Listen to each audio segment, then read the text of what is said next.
Magandang araw po sa inyong lahat. Sa araw po na ito, isa na namang panibagong kwento ang inyong mapapakinggan. Ito ay tungkol sa buhay ng isang batang mangyan. Tawagin natin siya sa pangalang Malupiton. 12 taong gulang.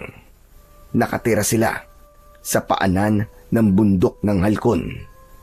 At doon ay tahimik na namumuhay kasama ang kanyang mga katribo. Ngunit isang araw, ang katahimikang yon ay biglang nasubok nang mabalitaan nilang may mga illegal loggers na naninira at namumutol ng mga punong kahoy sa nasasakupan nilang gubat. Ang gubat na yon ang siyang pinagkukunan nila ng kanilang mga pagkain at ito rin ang kanilang nagsisilbing tahanan. Pero hindi lang paninira ang kanilang ginagawa. Dahil isang araw, pati ang kanilang payapang pamumuhay ay kanilang ginulo.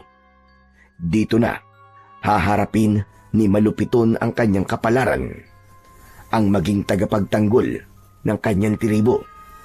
Kasabay nito ay mapagkakalooban siya ng mutya ng dugo at sungay ng Tamaraw. Handa ka bang tuklasin kung paano haharapin ng batang mangyan ang mga halimaw na sumisira sa kanilang komunidad? At paano kaya niya gagamitin ang kapangyarihang ibinigay sa kanya para siya ay makalaban? Sapat na ba ang kapangyarihang yun para panlaban sa kanyang mga kaaway? Paano kung matutuklasan niyang hindi pala tao ang mga ito, kundi mga aswang? Ngunit bago po ang lahat, mga idol, huwag po nating kalimutang mag-subscribe at i-hit ang notification bell sa aking YouTube channel na The Voice Addict at Apong Isaak para sa mas marami pang makapigil hininga na kwentong aswang at katatakutan mula sa mundo ng kababalaghan. Umpisahan na po natin ang kwento. 2 taon na ang nakalipas mula nung mailibing ang dating lider ng mga mangyan na nakatira sa paanan ng bundok Halcon.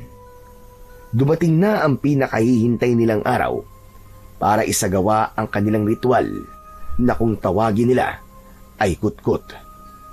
Tahimik ang paligid habang unti-unting hinuhukay ng 4 na kalalakihan ang libingan sa ilalim ng dating bahay ng yumaong lider. Nakaluhod sila. Maingat na tinatanggal ang lupa at mga bato. Ang mga matatandang babae naman ay nakapalibot. Hawak ang mga telang pambalot. Ilang sandali pa, nakita na nila ang labi. Maingat nila itong nilinis. Inayos ng gusto ang mga buto. Pagkatapos malinis ang mga buto, sinimulan na ang paggawa ng sinakot. Isa-isang binalot ang mga buto sa makapal na tela hanggang mabuo ang hugis ng isang taong nakabaluktot ang tuhod patungo sa kanyang dibdib na parabang ayos ng isang sanggol sa loob ng sinapupunan. Pagkatapos nito, ay dadalhin na ang mga buto sa kuwebang bato. Pinagtulungan ng ilang malalakas na lalaki na buhatin yon. At habang ginagawa yon, bumubulong naman ng panalangin ang kanilang balian. Isang matandang lalaki na may kakayahang manggamot at maalam sa mga orasyon at ibang dasal. Siya ang gumagabay sa ritual upang masigurong ligtas ang espiritu sa paglalakbay nito.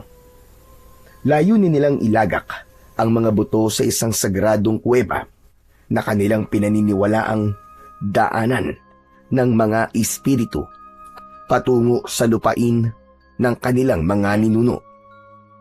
Sa kanila, ang kuweba ay banal at mahigpit na ipinagbabawal na galawin ng mga hindi kabilang sa kanilang tribo.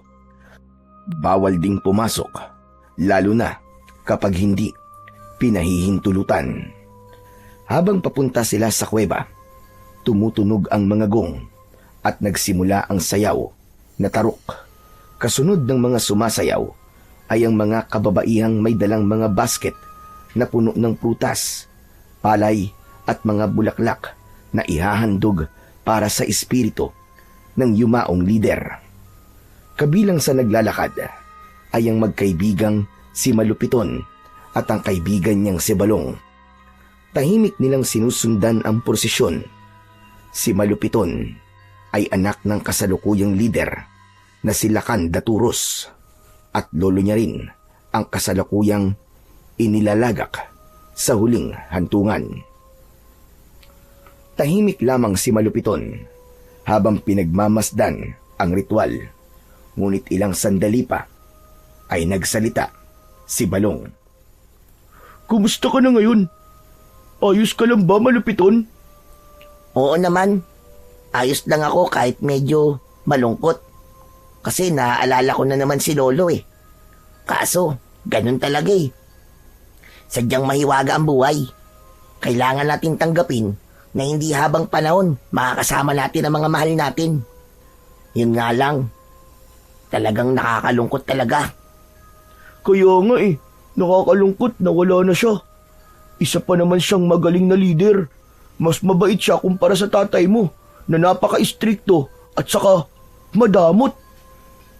Hoy, hindi naman madamot ang ama ko ah. Sadyang may mga pagkakataon lang na kailangan magtipid. Kasi 'di ba, hindi maganda yung mga ani natin itong mga nakaraang buwan. Tapos, nagka-landslide pa.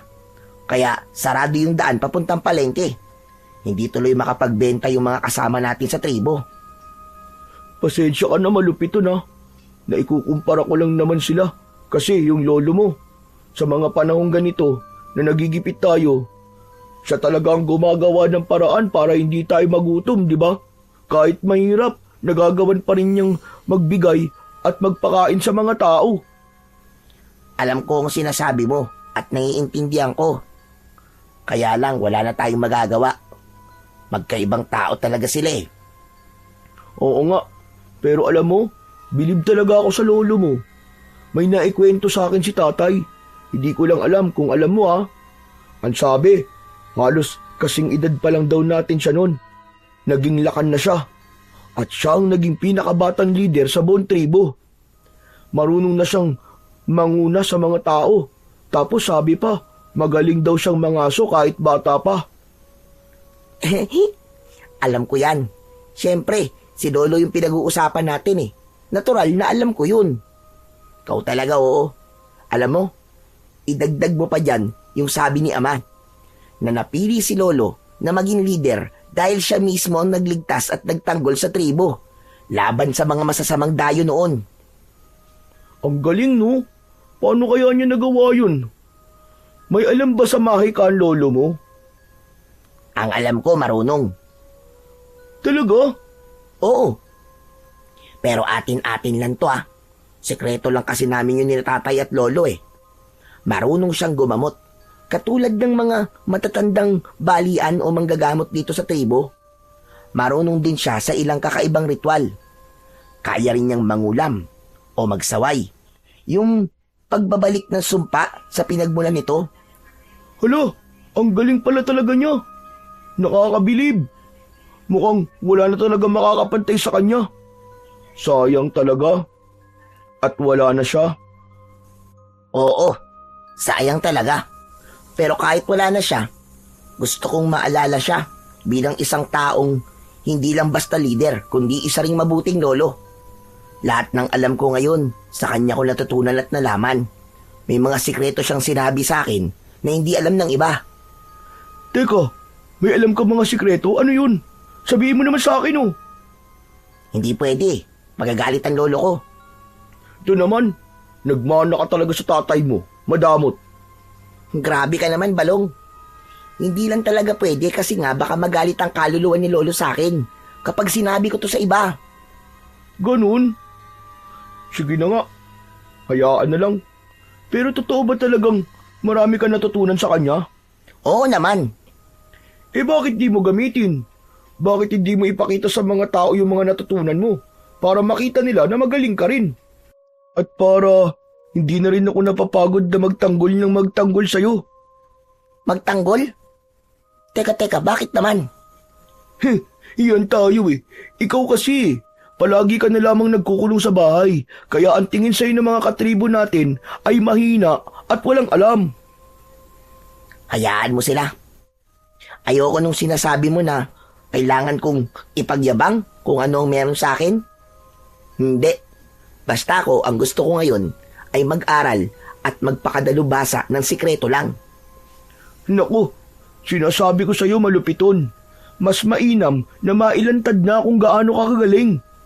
Alam mo kung bakit? Bakit? Sige nga.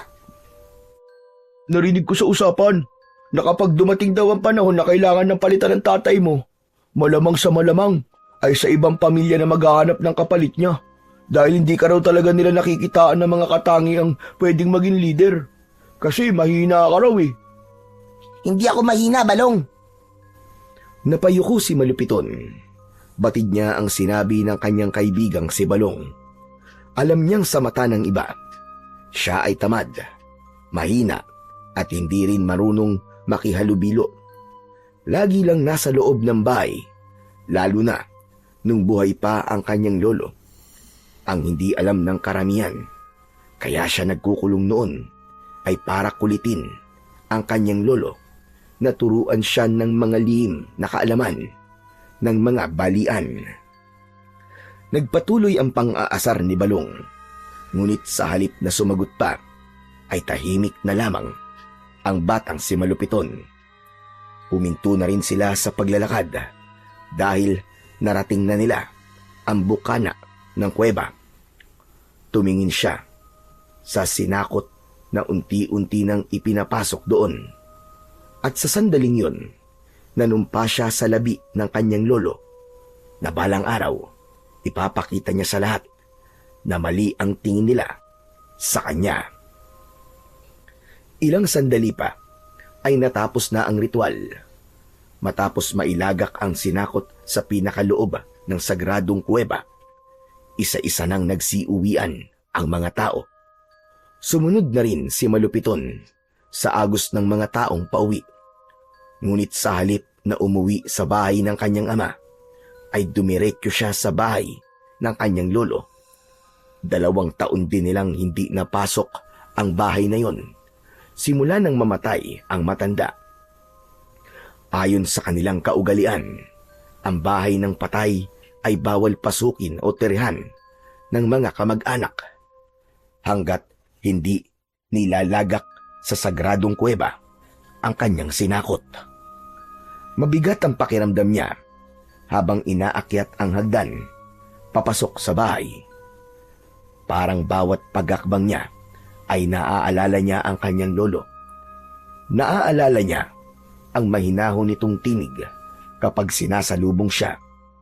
Naaalala niya ang mga gabing magkasama silang nakaupo sa harap ng apoy habang nagkwekwentuhan ng mga kasaysayan ng kanilang tribo. Ngunit sa oras na yon, katahimikan ang sumalubong sa kanya. Nang makarating siya sa punong hagdan, napansin ni Malupiton na bukas ang pinto. Marahan siyang pumasok at doon niya nakita ang kanyang ama na nakaupo sa gilid ng isang lumang baul.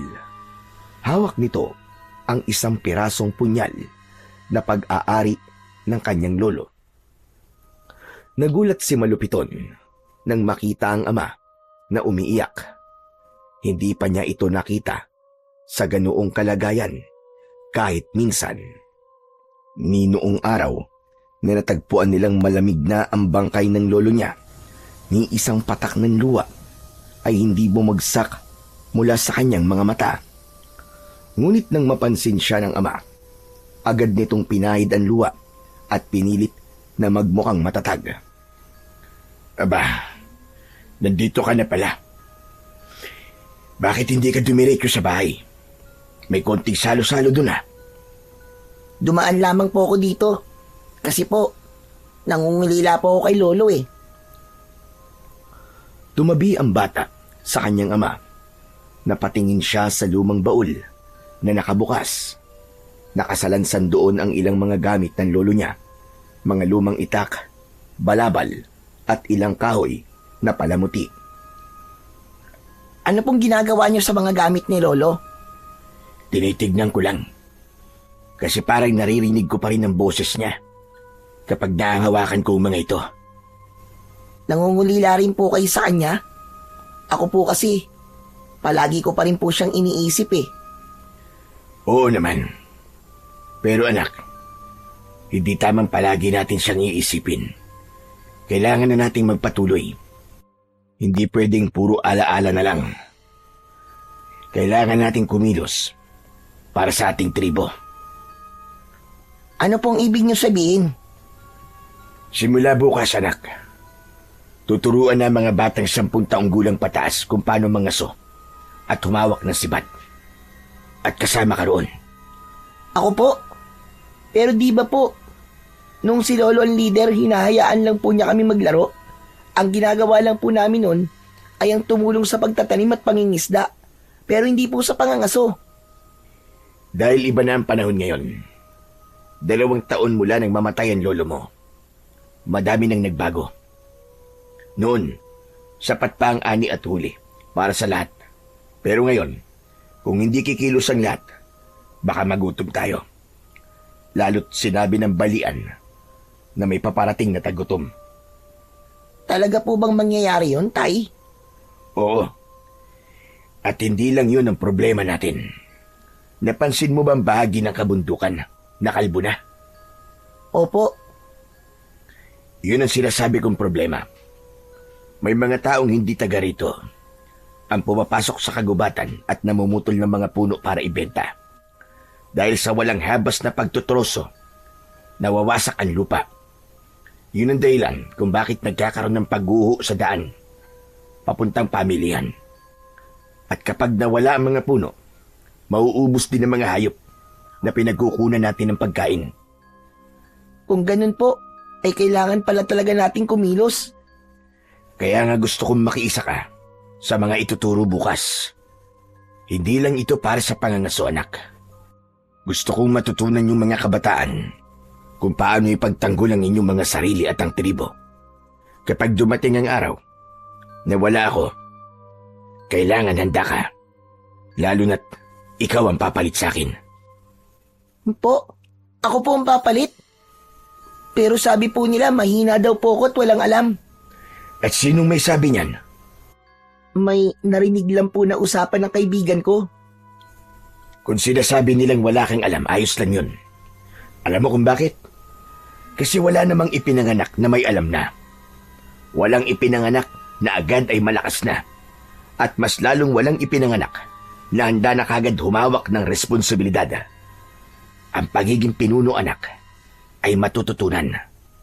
1, 2, hanggang sa 1000-libong hakbang. Kailangan mo lang magsanay. Magiging katulad mo din kami. Totoo po. Pero paano po kung di ko po kayanin? Paano po kung totoo naman po yung sinasabi nila sa akin? At bakit ka maniniwala sa sasabihin ng iba? Ikaw ang mas nakakakilala sa sarili mo, malupiton. Huwag mong kalilimutan. Dala mo ang dugo ng ating lahi. Ang dugo ng isang pinuno. Hindi ka mahina tulad ng iniisip ng iba. Yan ang itatak mo sa isip mo. Opo. Sana po ay tama po kayo. Hindi sana, anak. Sigurado ko. Kaya nga bukas, simulan mo na. Matuto kang mangaso gamit ng sibat at pana. At higit sa lahat, matuto kang magbantay ng kagubatan natin.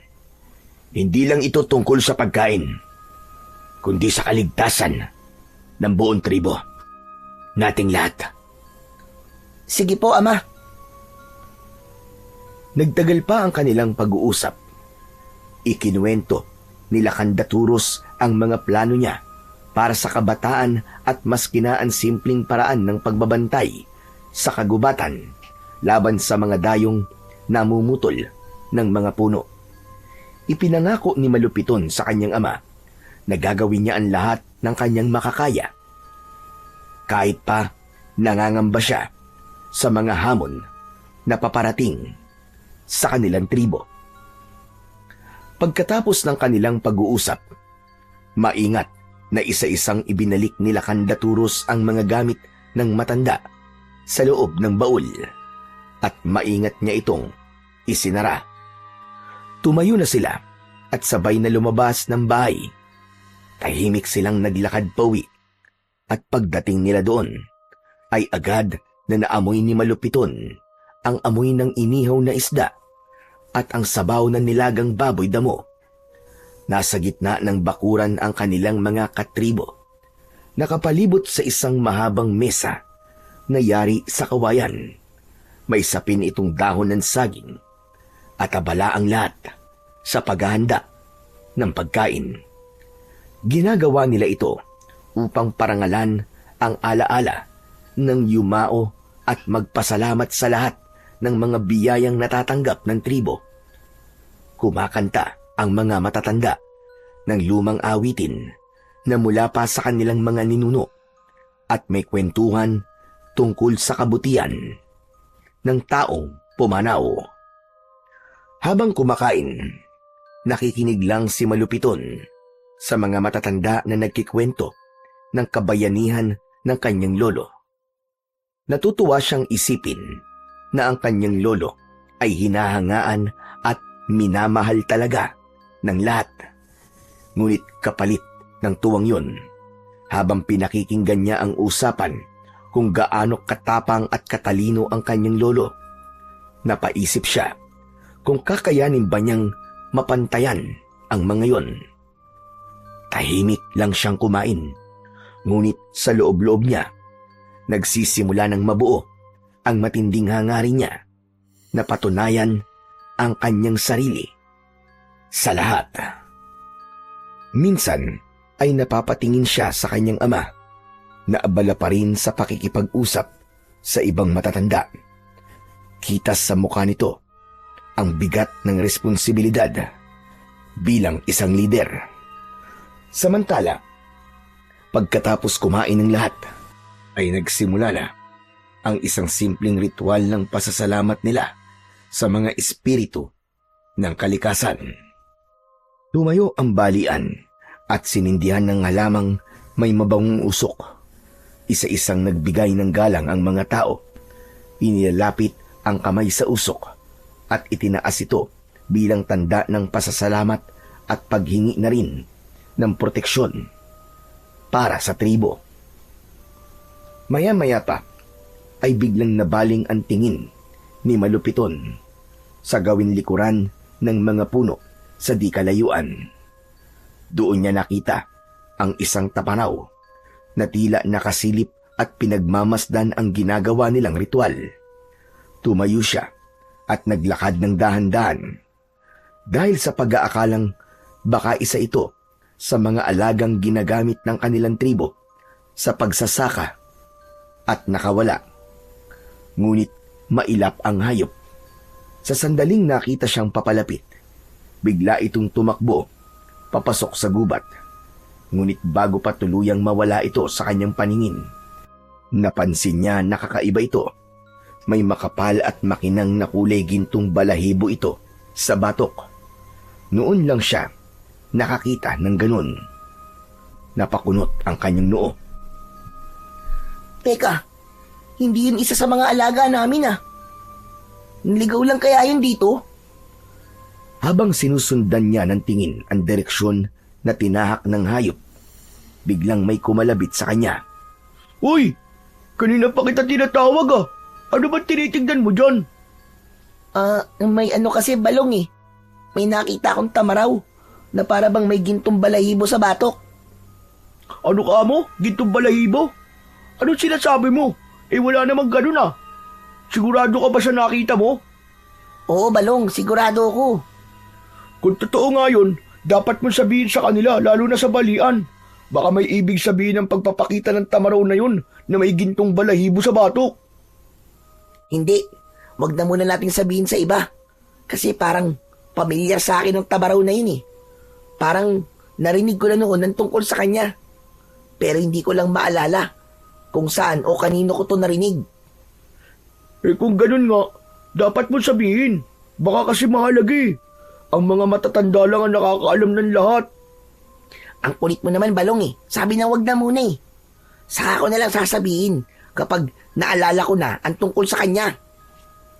Ewan ko sa'yo, pero para sa akin, mas ligtas kung ipapaalam na natin. Anong ligtas? Bakit sa tingin mo ba? Kaya tayong ipahamak ng tamaraw na yon? Hindi salot ang anumang hayop. Wala pang tamaraw na nananakit sa atin. Sige na nga, sikreto na nga lang muna natin. Hindi naman ako mananalo sa'yo eh. Nakumbinsi ni Malupiton ang kanyang kaibigan ni si Balong sa kanyang gusto. Ngunit bago pa matapos ang kanilang usapan, biglang nagbago ng paksa si Balong.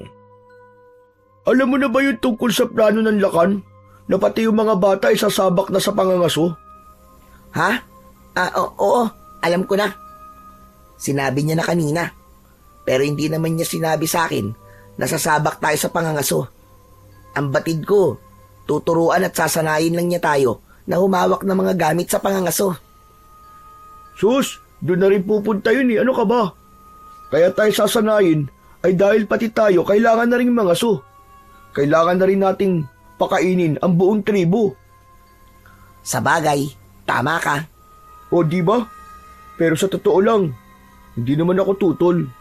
Hindi rin ako kinakabahan kasi alam mo na, hindi naman ako mahihirapan eh. Alam kong kaya ko, kahit ano pa ang ituro nila. Ganun ba? Oo! Madali lang naman matutong gumamit ng pana at palaso eh. Sisiw lang din sa akin ng pagbato ng sibat. Naku, sinasabi ko na sa'yo. Ako ang magiging pinakamagaling bukas. Oo nga, Balong. Siguro nga. Anong siguro nga? Hindi ka ba bilib sa akin? Eh ikaw, kaya mo ba? Ha? Ewan ko. Hindi ko pa alam kung kaya ko eh. Naku, wag mong alalahanin yun. Basta nandito ako, tuturuan kita. Kasangga mo yata ako. Tinapik siya ni Balong sa balikat. May halong yabang, pero may konting lambing din sa tono. Napangiti si Malupiton, kahit alam niyang bagyang nang aasar lang si Balong. Sa loob-loob niya, hindi siya tulad ng kaibigan na puno ng kumpiyansa. Ngunit alam niyang wala siyang balak umatras. Gagawin niya ang lahat para matuto.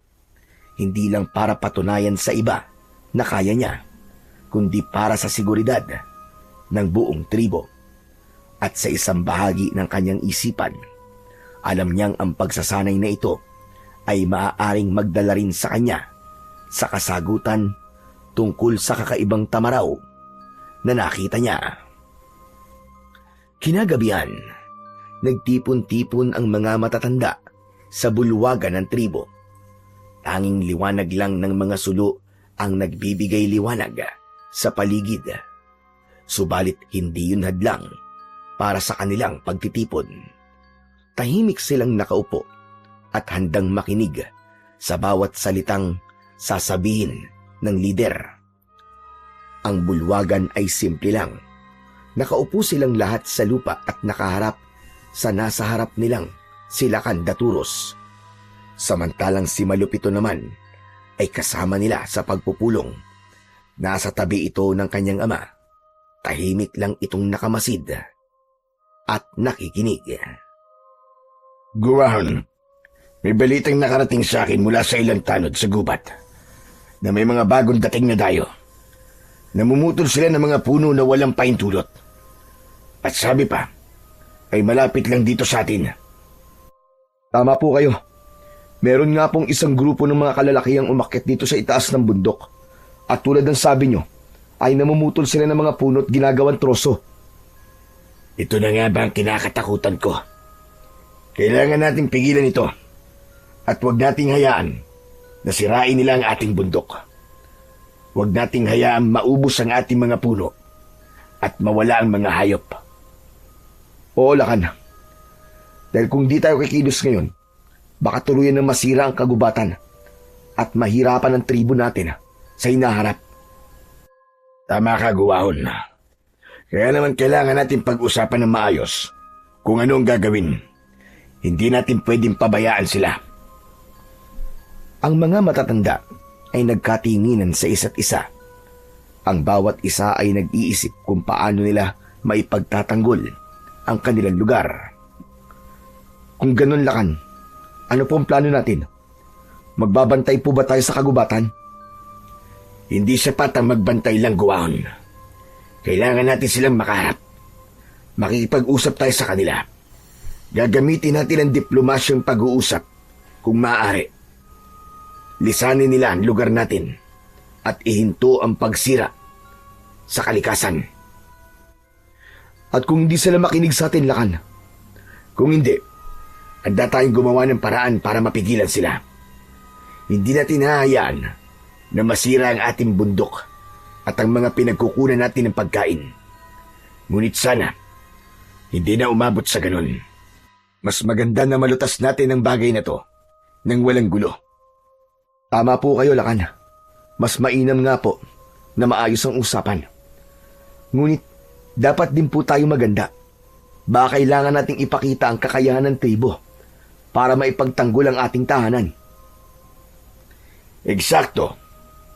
Kaya simula bukas, sisimulan na natin ang pagsasanay sa mga kabataan sa paggamit ng pana at sibat. Kailangan natin maging handa bago tayo humarap sa kanila. Hindi natin alam kung sino sila o kung ano ang kakayahan ng mga dayo na yon.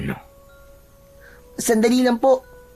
Pati po ba kaming mga kabataan ngayon ay balak niyo na pong isama kung sakali pong magkaroon ng gulo? Tama po ba ang pagkakaintindi ko? Oo. Kailangan na ninyong matuto habang bata pa kayo. Kapag dumating ang oras na wala na ako at magkakaroon ng panganib, handa na kayo at alam na ninyo ang lahat ng dapat gawin. Pero ama, hindi ganyan ang sabi ng lolo noon. Ang sabi po niya, ang mga bata ay hindi para sa karasan. Biglang tumahimik ang loob ng bulwagan. Matapos sabihin ito ni Malupiton, ang lahat ng nasa paligid ay nagkatinginan. Maya-maya pa ay umugong ang mga bulungan. Malupiton, hindi mo dapat sinasagot ang Lakan ng ganito. Ipakita mo respeto sa kanyang pasya. Nire-respeto ko naman po ang pasya niya. Pero po, ang sinabi niya kanina ay tuturuan lamang kami sa paghawak ng mga sandatang ginagamit sa pangangaso. Hindi ko po alam, nasasanayin pala kami para sa karasan. Hindi lang sa hayop, kundi posibleng sa mga tao. Kayo po ba? Ayos lang po ba sa inyo na malalagyan ng dugo ang kamay ng inyong mga anak? Ang ugong sa bulwagan ay mas lalo pang lumakas at hindi nakaligtas sa kanyang pandinig ang sinabi ng ilan na wala siyang modong bata. Tanggap niya ang bagay na yon. Alam niyang kahit kailan ay hindi magiging maganda ang tingin sa kanya ng kanyang mga katribo. Ang tensyon ay mas lalong tumaas. Ngunit ang Lakan ay nanatiling tahimik. Pasensya na po. Hindi ko po sinasadya. Sinabi ko lang po kung ano nararamdaman ko. Anak, naiintindihan ko ang nararamdaman mo. Ngunit kailangan mong malaman na ginagawa ko to dahil yun ang alam kong tama. Sa ating tribo, may mga panganib na hindi pa nakikita ng mga katulad yung bata. Ikaw, kailangan mong makita yun para maintindihan mo kung bakit ito ang naging pasya ko. Ang kaalaman sa paghawak ng mga sandata ay hindi lamang para sa karasan o sa pagpatay ng tao. Para ito sa pagliligtas at kaligtasan ng lahat. Pero ama, huwag kayong mag-alala. Ihahanda namin ang bawat isa sa inyo. Hindi naman namin kayo isasabak sa isang sitwasyon kung hindi pa kayo handa. Tumahimik si Malupiton. Sinubukan niyang intindihin ang sinasabi ng kanyang ama. Nanatili siyang tahimik hanggat hindi maliwanag sa kanya ang lahat. Mga kasama, kailangan ko ang tulong nyo. Kailangan natin silang gabayan at turuan ng tama. Siguraduhin natin na maiintindihan nila ang responsibilidad na kaakibat ng kaalaman sa mga sandata. Pero, paano kung tulad ng inyong anak ay matakot din ang iba? Normal lang ang matakot. Lahat naman ng tao natatakot sa bago at hindi pa natin alam. Subukan lang natin. Mas marami ang mawawala kung sakaling dumating ang panganib. Kung hindi tayo handa, maaaring mawala sa atin ang ating tirahan. Mawawala ang mga pinagkukunan natin ng pagkain at buhay. Kaya mahalaga na matutunan niyong ipagtanggol ang inyong sarili at ang ating tribo. Mas lalong umugong ang ingay sa bulwagan. Naging sari-sari ang palitan nila ng kanilang mga paniniwala. May sumasang-ayon at meron din namang hindi. Ngunit kahit ganon, napansin ni Malupiton ang mata ng kanyang ama na punong-puno ng determinasyon. Kahit ibang-iba ang paraan ng pamamalakad nito sa kanyang lolo, alam niyang ibang walang nais ang lakan, kundi ang kabutihan ng lahat ng kanyang nasasakupan. Simula bukas, sisimulan na natin ang pagsasanay sa kanila. Nagpatuloy ang usap-usapan at sa huli, walang nagawa ang lahat kundi ang sumunod sa pasya ng kanilang lakan. Alam nilang matalino at may malasakit sa tribo ito, kaya kahit hindi lubos na naiintindihan ng lahat ang pasya, iginagalang nila ang kanyang utos. Pagkatapos ng mahabang pagpupulong, nagsimula ng mag-uwian ang mga tao. Tahimik na ring pumasok si Malupiton sa kanilang tahanan. Mabigat ang pakiramdam niya. Hinubad niya ang kanyang suot na abay at nagpalit ng bago. Nang matapos niyang linisin ang katawan, ay nahiga na siya sa kanyang higaan. Nakatingala siya sa bubong at iniisip kung ano ang magagawa ng isang batang katulad niya kapag nagkaroon ng kaguluhan. Tila paulit-ulit na bumabalik sa isip niya ang sinabi ng kanyang ama at ang mga bulungan kanina.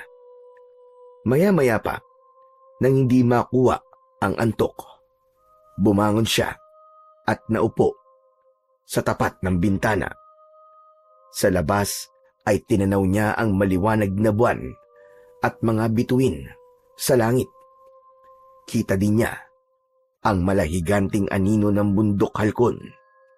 Napangiti siya sa magandang tanawin na yon. Guminhawa ang pakiramdam niya. Pero ilang sandali pa, biglang napansin niya ang isang nilalang na gumagalaw sa may kakahuyan.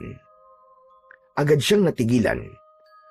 Mula sa kanyang kinaroroonan, nakita niya ang isang tamaraw. Nakilala niya ito dahil sa kakaibang gintong balahibo nito sa batok. Matagal niya itong pinagmasdan. Ano kaya ang sadya niya dito sa tribo? Bakit kaya siya nagpapakita sa akin? Hindi nagtagal, namangha siya nang makita na biglang nagliwanag ang mga sungay ng tamaraw. Kasabay nun, lumitaw ang isang napakagandang babae sa tabi. Nakalutang ito sa hangin. Maputi ang balat nito. Mahaba at maitim ang buhok na umaabot hanggang bewang at dahan-dahang umaalon sa bawat pag-ihip ng hangin. Ang kasuotan nito ay nagliliwanag dahil sa mga nakapalibot na mga alitaptap. Hala! May diwata! Pagkasabi nun, ay tila huminto ang lahat. Nakatingin lang siya sa dalawang nilalang. Ngunit maya-maya pa, ay naglaho ang babae na parang usok. At ang tamaraw naman ay tumalikod at naglakad pabalik sa gubat hanggang sa tuluyan na itong nawala sa kanyang paningin. Nanatiling nakatitig ang bata sa gubat kahit wala na ang mga nilalang. tama. Hindi ako maaaring magkamali. Diwata nga yun. Nagpakita sa akin ng isang diwata. Kailangan malaman ito ni Ama. Pagkasabi nun, ay tumayo siya. Kakausapin na sana niya ang kanyang ama, pero bigla siyang natigilan nang maalala ang kwento ng lolo niya tungkol sa alamat ng isang tamaraw na inaalagaan ng isang diwata ng kagubatan. Ayon sa kwento, taglay ng hayop na ito ang isang makapangyarihang mutya na nagbibigay ng pambihirang kapangyarihan sa sinumang makakakuha nito. Ngunit bago makuha ang mutya, kailangan munang mamatay ng hayop. Wala siyang matandaan na panganib na nabanggit ang kanyang lolo tungkol dito. Ngunit malinaw sa kanya na isang biyaya ang pagpapakita sa kanya ng diwata. Sa kabila nito, ipinilig niya ang ulo niya dahil hindi naman siya naghahangad ng kapangyarihan at lalong ayaw niyang magkaroon nito dahil takot siyang magamit niya ito sa kasamaan.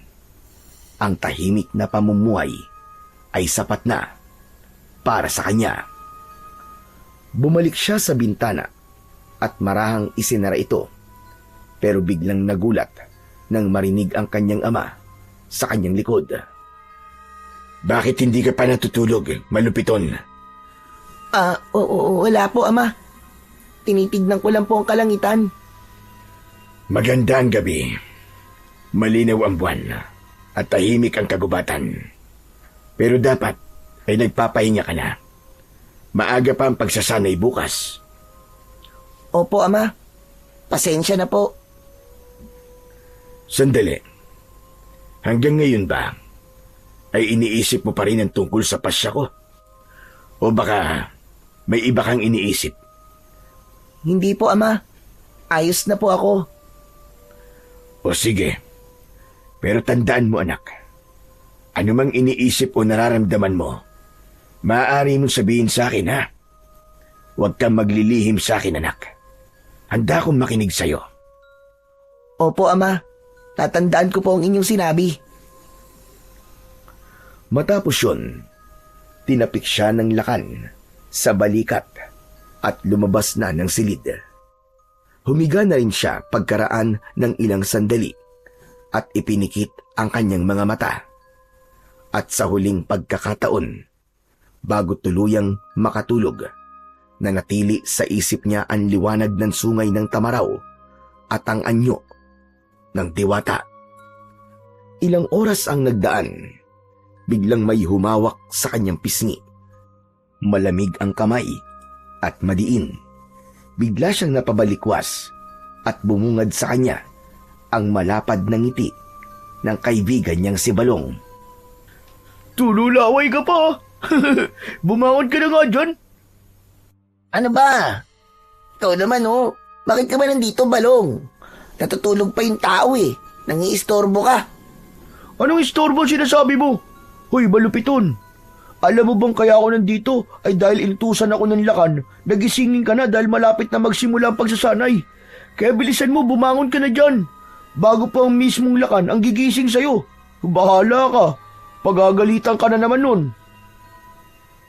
Napabuntong hininga ang bata at umupo sa higaan. Oo na, sandali lang.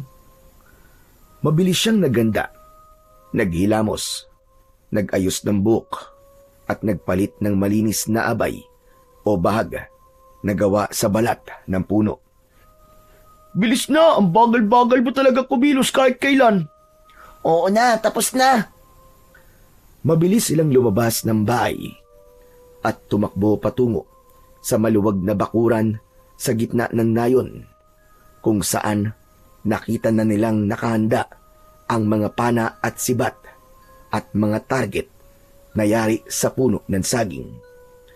Naroon na rin ang iba pang mga kabataan. Abala na sila sa pag-aayos ng kanilang mga kagamitan. Ang mga matatandang mandirigma na magtuturo sa kanila ay nakapwesto na din sa may harapan. Mga anak ng ating tribo, Ngayon, ay sisimulan natin ang inyong pagsasanay. Handa na ba kayo? Agad na sumagot ang mga bata.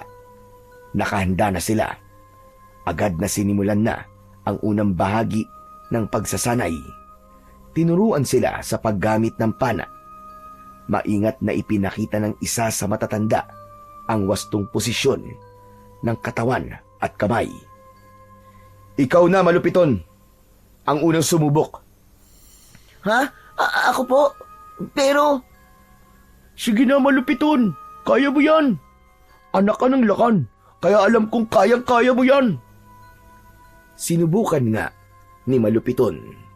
Ngunit sa unang subok, bigla siyang natumba sa unang hila ng bagting dahil sobrang higpit ng pagkakahila niya. Natawa ang ilan at napailing naman ang ibang matatanda. Agad namang lumapit si Balong para damayan ang kanyang kaibigan. Ayos lang yan. Unang subok mo pa lang naman eh. Sumunod na ang ilang bata. May ilan na nakakatama naman sa target, pero mas marami ang katulad ni Malupiton na hindi maayos na nagamit ang pana at palaso. Ngunit nang si Balong na ang tumira, natamaan niya ang mga target. Mabilis na humanga ang iba dahil sa husay niya sa paghawak at pag-asinta, lalo na't 3 beses niyang nasapul ang gitna ng target. Sa kabilang banda, ilang ulit pang nagkamali ang anak ng lakan. Minsan ay sobrang baba, minsan naman ay sobrang taas ang tama. Ngunit hindi siya sumuko, maski ilang beses siyang palihim na pagtawanan ng mga naroon. Nang matapos ang pagsasanay, nilapitan niya si Balong at binati. grabe ka. Ang galing mo, Balong. Hangang-hanga ako sa'yo. Salamat ah. Pero kaya mo din yun. Mag-ensayo ka lang na mabuti. Sana nga. Pero, tanong lang, paano kang natuto nun? Tinuruan ka ba ng kuya mo o kaya ng tatay mo? Hindi ah. Sariling sikap ko lang yun. Talaga? Ang galing mo naman pala talaga kung ganon. Siguro, kahit nakapikit ka, kaya mo pa rin tamaan ng target eh. Naku, wag na nating subukan. At baka mamaya niyan ibang tamaan ko. Magkasabay silang natawa habang ngumunguya ng kamote. Pagkatapos magmerienda, muling bumalik ang lahat sa kanilang pwesto. Muli nilang sinimulan ang pagsasanay at sa pagkakataong yun ay susubukan naman nilang gamitin ang sibat. Muling ipinakita ng mga nakatatanda ang tamang paraan ng paghawak at paghagis. Si Balong, tulad kanina, ay mabilis na nakakakuha ng tamang distansya at direksyon. Sa unang hagis pa lang niya, tumama na kagad ang sibat sa gitna ng target o bullseye. At si Malupiton naman sa unang hagis ay hindi man lang umabot ang sibat sa kanyang target, dahilan para tumawa ang ilan. Pero hindi pa rin siya sumuko. Muli niyang sinubukan pero hindi pa rin niya nagawa ang dapat na gawin. Hindi siya tumigil hanggang sa panghuling pagkakataon bago matapos ang araw. Tumama rin ang sibat niya sa gilid ng target at masaya na siya sa nagawa niyang yun. Ngumiti si Balong at tinapik siya sa balikat. O di ba? Sabi ko na sa'yo, kaya mo rin eh. Salamat. Salamat, kaibigan. Ang unang araw ng pagsasanay ay nagtapos sa isang maayos na paraan. Kahit hindi kasing galing ni Balong, ramdam na ramdam ni Malupiton ang pag-unlad at tiwala sa sarili. At sa pagtatapos ng araw, naglakad silang pabalik sa kanilang mga bahay. Lahat ng mga kabataan may ngiti sa labi, kahit pagod. Lumipas ang 3 araw patuloy pa rin na nagsasanay ang mga bata. Muli ay nagkatipon sila sa lugar na kanilang pinag-eensayuhan. Ang mga nakatatanda at mga tagapagsanay ay nakahanay na sa unahan at parang may mahalagang sasabihin. Ngayong araw ay magkakaroon ng isang paligsahan. Kayo ay magpares-pares at mangangaso. Ang pwede lang ninyong huliing hayop ay ang mga nakakain natin. Ito lang ang pwede. Baboy ramo, kuneho, ibon, at iba pa. Iwasan niyong hulihin ang mga hayop na binabantayan at inaalagaan ng ating tribo. At kapag nakahuli na kayo, iuwi niyo dito. At ang may pinakamalaki at pinakaangkop na huli, siya ang tatanghaling panalo. Nagbulungan ang mga bata, halatang sabik at kabado sa magiging gawain. Nang mag-anunsyo na ang mga pares, sina Malupiton at Balong ang natawag na magiging magkapareha. Ang swerte mo naman, Malupiton. Sigurado mananalo na tayo kasi ako ang partner mo eh. Ah, oo nga. Swerte nga ako sa'yo. Bahagyang ngumiti na lang ang bata. Sanay na siya sa kayabangan ng kanyang kaibigan. Muli niyang itinuon ang pansin sa mga sinasabi pa ng kanilang tagapagsanay. Makinig kayo. Huwag kayong lalayo sa loob ng ating nasasakupang gubat. May mga bahagi na mapanganib at bawal puntahan.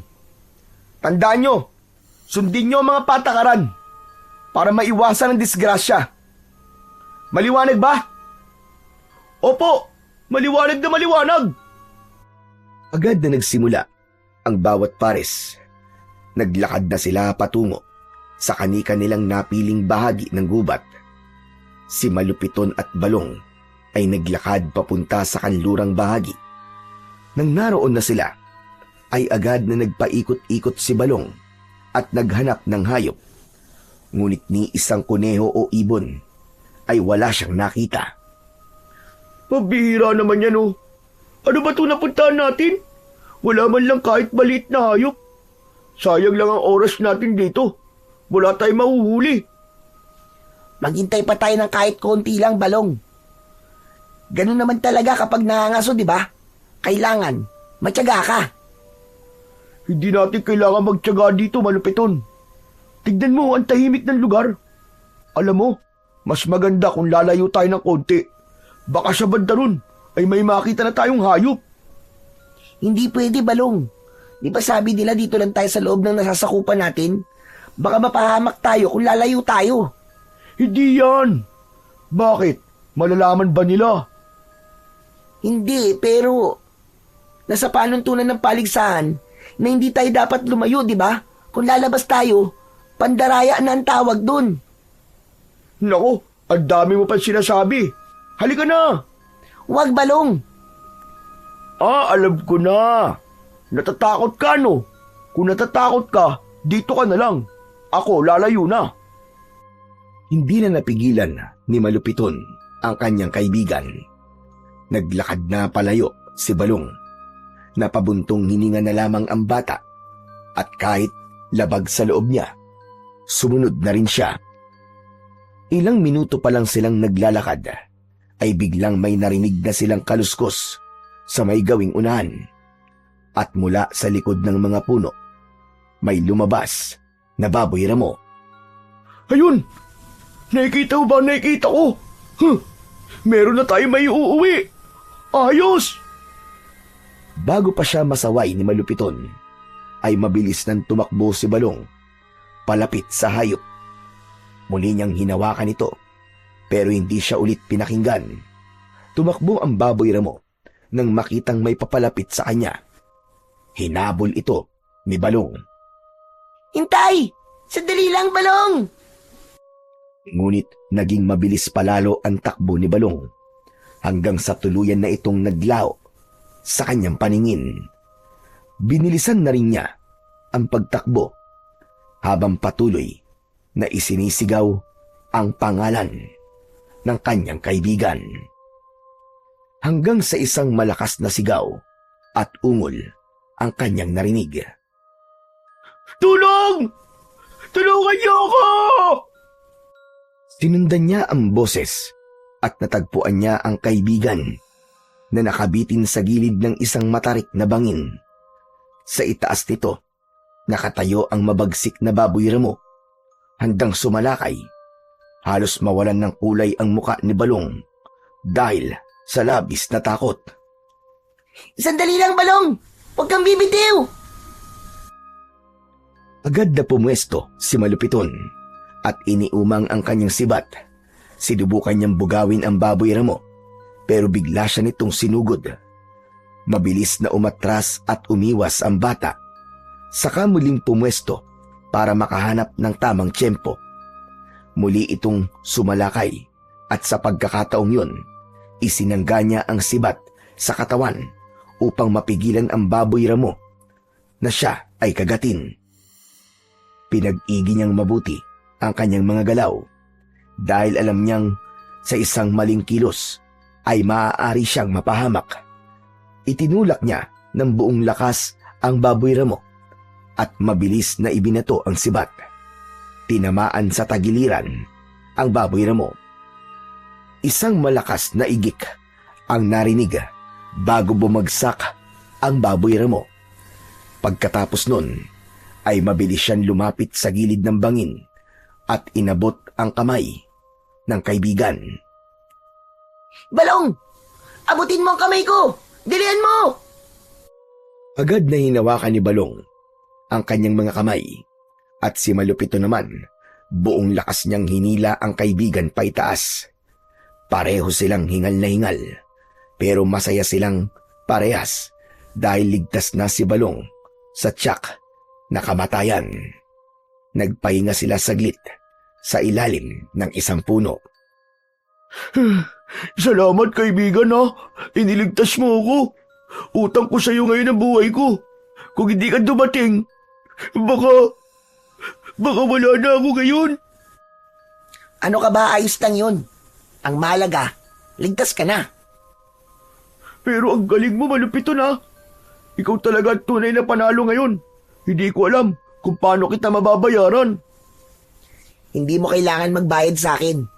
Basta sa susunod, huwag nang matigas ang ulo mo. Makikinig ka palagi sa mga paalala. Oo na. Ay, akala ko talaga katapusan ko na kanina. Napakabangis pala talaga ng baboy ramo. Natakot din ako eh. Hindi pala talaga madali ang mga suno. Kaya nga eh. Teka, paano mo nga pala napatay yung baboy ramo? Saan mo tinamaan yan? Sa tagiliran, tinamaan siya ng binato kong sibat. Wow, ang galing ah! At talagang nasapul mo. Napakatapang mo rin naman pala eh. Eh ako, halos mamatay na sa takot nung bigla siyang humarap at lumusob sa akin. Nakakatakot naman talaga siya eh. Pero naawa din ako sa kanya. Napatay ko siya. Ayoko sana, Balong. Kasi... Ano ka ba? Huwag ka ba konsensya no? Bahagi yan ng paligsahan ang pumatay ng hayop. Yun na nga eh. Para ito sa paligsahan at hindi sa natural na pangangaso para sa pagkain. Malito. Hindi dapat natin pinaglalaroan ng mga hayop, sabi ni Lolo. Eh pero kakainin din naman to, di ba? Hindi naman masasayang eh. Oo nga, pero iba pa rin ang dahilan. Kung para sa pangangailangan, tama lang. Pero kung para lang sa pangpaligsahan, hindi ako komportable. Baka magalit ang mga diwatang nagbabantay dito sa gubat. Alam mo, minsan masyado ka seryoso. Pero naiintindihan ko naman yung punto mo. Yun nga lang, anong gagawin natin? Kailangan natin sumunod sa kanila eh. Dahil kung hindi tayo papasa at hindi tayo mananalo. Ewan ko sa'yo. Puro panalo na sa utak mo. Tara na nga. Teka lang, may sasabihin pa ako eh. Ano ba sasabihin mo? Salamat ha kasi hindi na lang buhay ang utang ko sa'yo.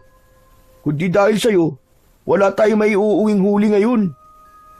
Huli nating dalawa yan. Pinagtulungan natin. Kaya pareho tayong may ambag. Hindi, ikaw talaga ang gumawa ng lahat ng hirap, Malupiton. Wala akong ambag.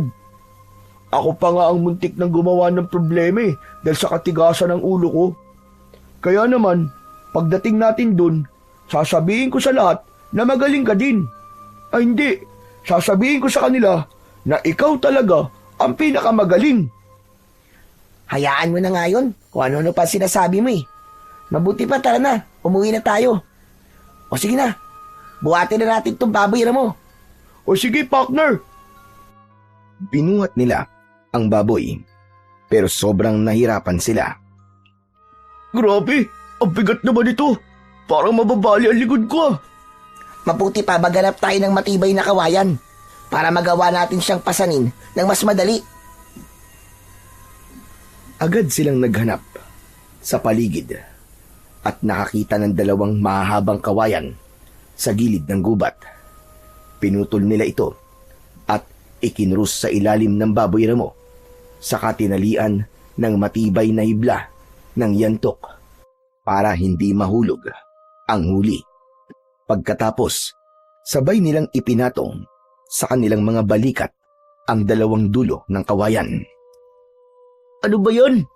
Mabigat pa rin eh. Mas mabigat kung buhatin natin na walang ganito, di ba? Kaya tiisin mo na lang. Habang naglalakad pabalik, madalas silang tumigil para magpahinga. Pawis na pawis at hingal na hingal sila. Nang marating nila ang komunidad, napansin nilang lahat ang iba pa nilang mga kasama ay naroon na at lahat sila ay may dalang mga huli, mga ibon, kuneo at maliliit na isda. Nagkukumpulan sila, kasama ang ilang matatanda. Abala sa pagtingin sa nahuli ng bawat grupo. Ngunit pagpasok nila sa sentro, agad na napatigil ang lahat. Halos sabay-sabay na napatingin ang mga tao sa kanila nang makita ang dala nila na malaking baboy ramo. Aba, mukhang nakahuli kayo ng malaking baboy ramo ah. Ang galing niyo naman. Mabilis na lumapit ang ilang tagasanay. Natuwa sila sa huli ng dalawa, pero si Balong lang ang kanilang binati. Magaling, Balong. Ikaw na talaga. Maging ang matandang balian ay sinabing alam niyang si Balong talaga ang mananalo dahil ito talaga ang tunay na mahusay at pinakamagaling sa lahat ng mga batang naroroon. Ngumiti si Balong, halatang sarap na sarap sa mga papuri. Hinugot niya mula sa katawan ng baboy ramo ang sibat at itinayo yun na parabang siya mismo ang nakasibat sa hayop. Tuwang-tuwa ang lahat at lalong humanga sa kanya. Samantala, nakatayo lang sa gilid si Malupiton, tahimik na nagmamasid. Nasaktan siya na hindi sinabi ng kaibigan ang totoong nangyari. Ngunit pinili niyang manahimik at kinimkim na lang ang nararamdaman. Salamat po sa mga papuri. Talagang pinaghirapan namin to. Narinig ni Malupiton ang salitang namin, pero malinaw sa kanya na ang buong atensyon ay para lamang kay Balong. Maging ang ibang kabataan ay lumapit sa kanyang kaibigan para tanungin kung paano niya nagawang patayin ang baboy ramo. Yan ang tularan nyo. Si Balong, ang tunay na halimbawa ng pagiging isang mahusay na mangangaso. Sa pagkakataong yun, nawala na ng tuluyan sa eksena si Malupiton. Walang bumati sa kanya. Wala man lang nagtangkang magtanong kung ano ang naiambag niya. Kaya naman, habang nagdiriwang ang lahat, ay mabigat ang kanyang dibdib. Pero sa kabila ng lahat, pinili pa rin niyang manahimik at umalis ng dahan-dahan patungo sa kanilang bahay. Hindi siya galit na si Balong ang pinupuri ng lahat. Ang masakit para sa kanya ay ang hindi pagsasabi nito ng katotohanan. Pagdating niya sa kanilang bahay, nadatnan niya ang katahimikan. Umupo siya sa harap ng kanilang maliit na mesa at uminom ng tubig. Pinikit niya ang kanyang mga mata at sa kanyang isipan, muling bumalik ang eksena sa bangin ang takot sa muka ng kaibigan niyang si Balong at ang baboy ramong sumalakay sa kanya. Napangiti siya nang maalala niya kung paano niya ibinuhos ang kanyang lakas para mailigtas lamang ang kaibigan. Para kay Malupiton, yun na ang gantimpala, ang malaman na sa oras ng panganib, nagawa niyang kumilos para sa kapakanan ng iba. Humiga siya sa banig. Unti-unti ay nadala na siya ng antok, pero bigla siyang naalimpungatan. Pagkaraan ng ilang oras, may narinig siyang kaluskos sa labas ng kanilang bahay. Agad siyang bumangon at sinilip kung ano ang nangyayari. Dahan-dahan siyang lumapit sa kanilang bintana. Nanlaki ang kanyang mga mata. May mga lalaking hindi niya kilala, nakasuot ng kakaibang damit. Ang ilan sa kanila ay may hawak na mga baril. May mga nakita siyang nakakalat na mga bangkay ng kanyang kasamahan. Hindi! Ano to? Anong nangyayari? Agad siyang napaluhod nang biglang may lalaking dumaan sa tapat ng kanyang bintana. Isang matangkad na lalaki na may mahahabang buhok at matatalim na mga mata. Naramdaman niyang nanikip ang kanyang dibdib dahil sa takot at nerbiyos. Mabuti na lang, dumiretso ang lalaki at hindi siya napansin. Ngunit biglang bumukas ang pintuan ng kanyang silid. Malupiton! Kailangan na natin umalis ngayon! Bilisan mo! Ano? Aalis? Bakit? Ano ba nangyayari, Balong? Mamaya ko na ipapaliwanag. Kailangan na nating umalis. Sandali lang. Sino ba kasi sila? Hindi ko alam kung sino, pero bigla na lamang sila sumugod dito. May dala silang kakaibang sibat na kayang pumatay kahit malayo. Wala silang pakundangan. Balak nila sakupin ang ating komunidad. Pero hindi natin pwedeng iwanan ng mga katribo natin. Mali ka. Kailangan na talaga natin makaalis ngayon din. Dahil kung di tayo aalis dito at mahuhuli tayong lahat, wala nang babalik para lumaban. Wala nang magliligtas sa ating mga kasamahan. Panay ang iling ni Malupiton. Hindi niya matanggap na iiwan ang kanyang ama at mga katribo. Ngunit mariing hinawakan ni Balong ang kanyang balikat at tumingin sa kanya ng diretso. Maniwala ka sa akin. Kung gusto mo silang iligtas, sumama ka sa akin. Sa wakas, napapayag si Malupiton. Bagaman mabigat sa kanyang puso na iwan ang kanyang mga kasamahan, kinuha niya ang kanyang sibat at ilang gamit na kaya niyang dalhin. Lumabas sila sa likurang bahagi ng bahay at nagmasid sa paligid. Nag-ingat upang hindi mahuli. Tahimik silang gumalaw, nakaluhod at bahagyang nakayuko. May mga naririnig pa rin silang putukan ng mga sigaw. Ilang beses silang napahinto kapag napapansin nilang may armadong lalaki sa malapit. Nagtatago sila sa mga likod ng mga puno o sa mga makakapal na damo. Makalipas ang ilang minutong pagtakbo, nakarating sila sa may gilid ng kagubatan. Tumigil sila saglit para mapakinggan kung meron bang humahabol sa kanila. Mukhang ligtas tayo dito, pero kailangan pa rin nating makahanap na mapagtataguan. Saan tayo makakahanap nun? Yun ang di ko alam. Baka pwede naman mag-isip ka din. Hindi yung puro ako lang. Ah, puro ikaw. Hindi ba yun naman ang gusto mo, yung puro ikaw? Bakit ka nagre-reklamo ngayon? Panindigan mo yan. Bahala ka sa buhay mo. Ano? Bakit ganyan ka magsalita? Tungkol ba to kanina? Oo, Balong, tungkol to kanina. At tungkol to sa laging nangyayari na pabida ka. Alam mo bang hanggang ngayon, hindi pa rin mawala sa isip ko ang ginawa mo kanina? Bakit may nayaan na isipin ng lahat na ikaw ang nakapatay sa baboy mo? Alam mo naman kung sino ang tunay na nakapatay sa kanya, di ba? Aba, galit ka pala. Bakit di ka nagsalita kanina? Di sana, ipinagsigawan mo na ikaw ang nakahuli. Mas madali yun, kaysa ako magpaliwanag ng lahat, di ba? At sa palagay mo ba, kapag ginawa ko yun, maniniwala sila sa akin? Problema mo na yun. Saka, meron din naman akong ambag dun ah. Kung hindi kita tinulungan na maiuwi ang baboy mo, Malalaman ba nila na nakahuli ka? Hindi yun ang punto ko. Hindi mo sinabi ang totoo eh. Pinabayaan mo silang purihin ka ng purihin. Kahit na ikaw mismo, alam mong hindi ikaw ang gumawa nun. Puro ka naman reklamo. Eh kung ikaw kaya ang nasa kalagayan ko, matutuwa ka ba? Sana man lang, binanggit mo ang pangalan ko. Sana man lang, sinabi mo ang katotohanan. Utang na loob naman, malupiton. Ano ba? Tama lang naman na sa akin ang lahat ng papuri eh. Bakit ka mo?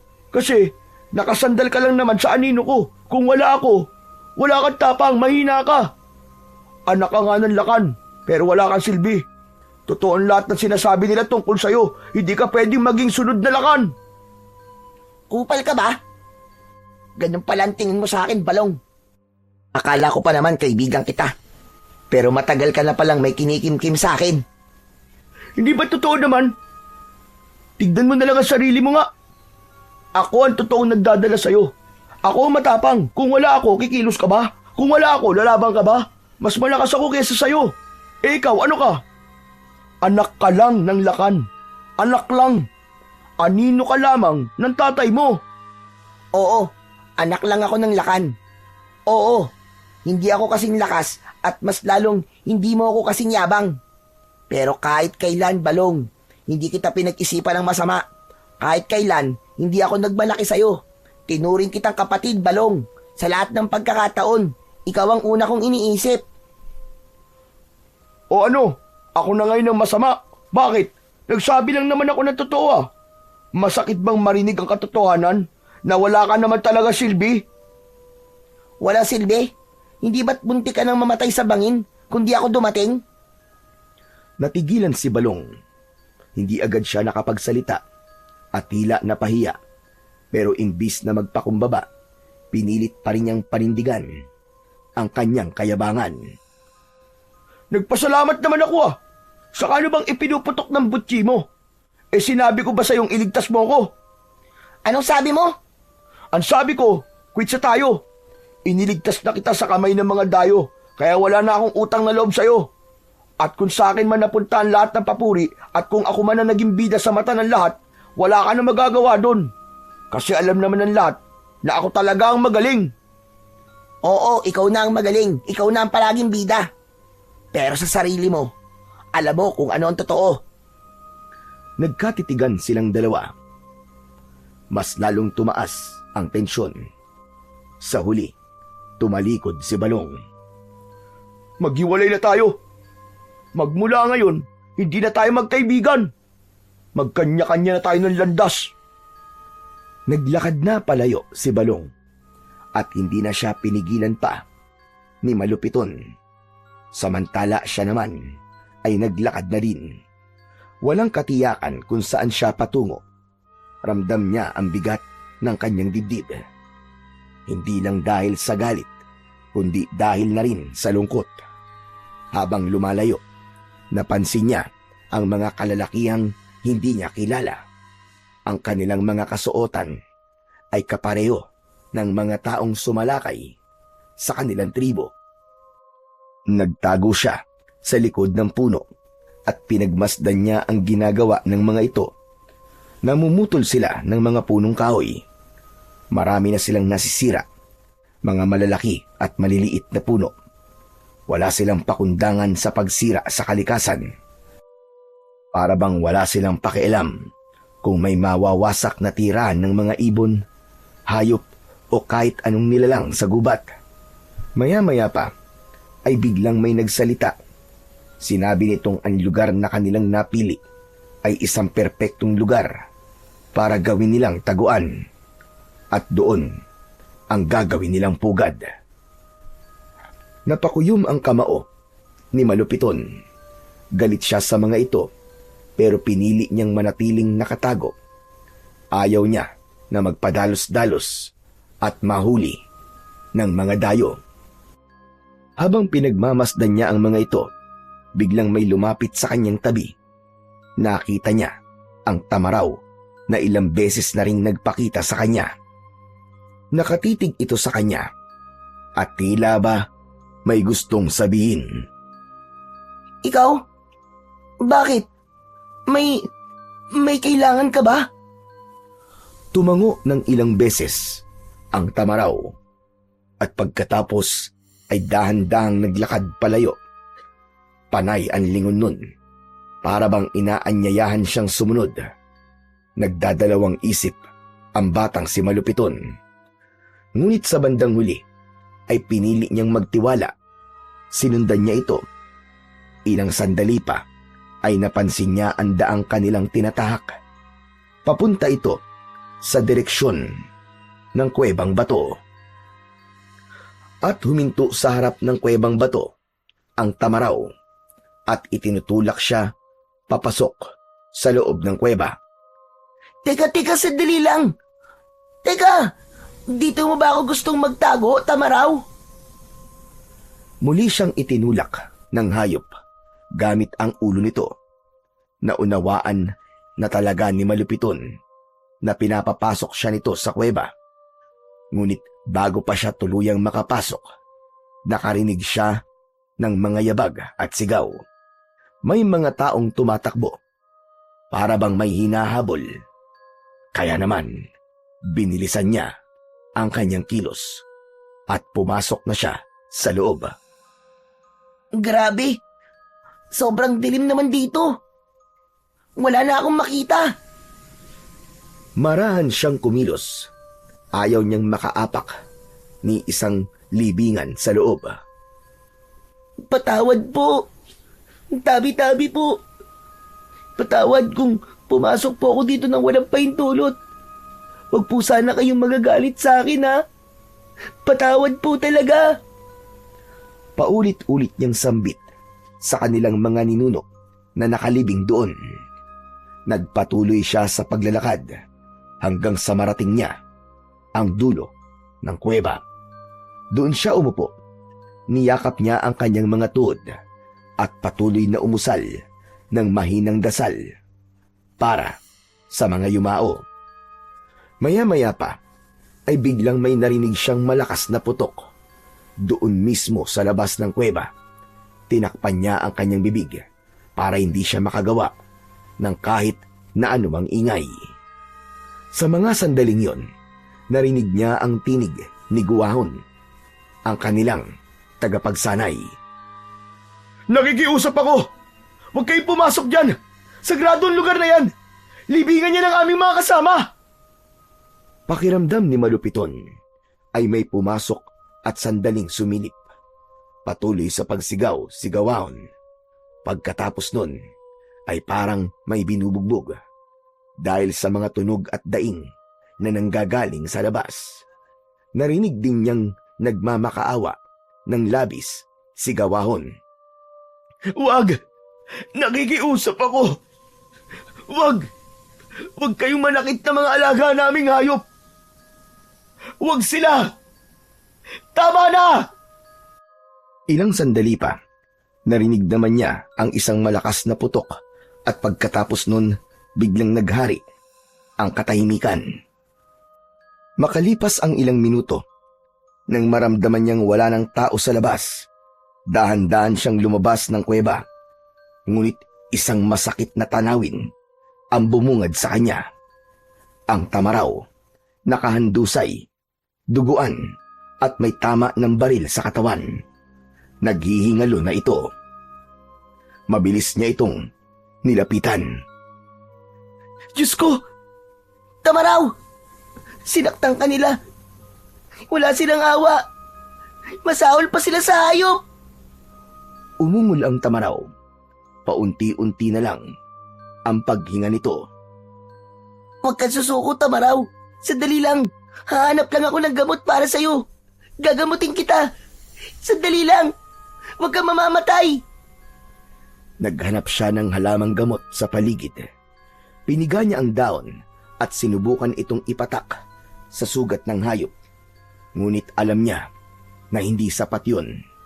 Ang dugo ay patuloy pa rin na dumadaloy. Patawad, Tamaraw. Iniligtas mo ko.